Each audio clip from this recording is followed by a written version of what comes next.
If you are a company that has reviews for your services that you want to investigate, there's a couple steps you can do to identify reviews that might be fraudulent or might be accurate. This is Dave at Active Intel Investigations. The first step in the review fraud investigative process is to capture all reviews that you want to have included in the analysis, and not all bad ones. You might want to collect the good ones in reviews from all platforms. You know, Yelp is obviously the most common, but Google has reviews and some travel platforms have reviews. Then you're going to cross-reference all the names and avatars of the people who have posted these reviews.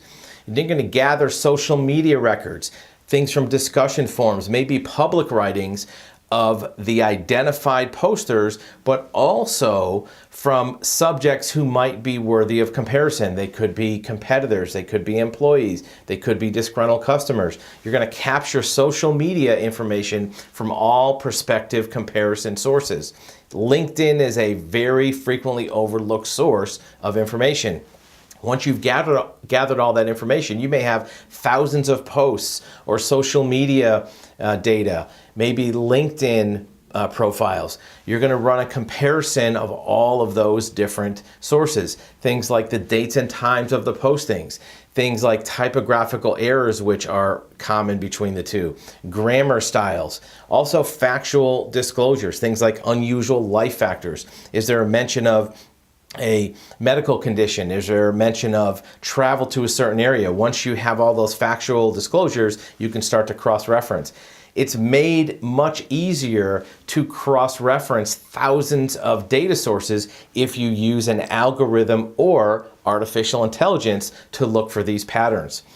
Then you're going to take a second pass at other sources. Things like PDF files, maybe spreadsheets that might have data that can overlay onto the pattern that you've identified. Legal filings in courts are also a source that you want to run a second pass at. At the very end, you're going to take the flagged posts or the flagged data and identify the IP addresses, which may be common. You can get this information from the platforms with the proper request.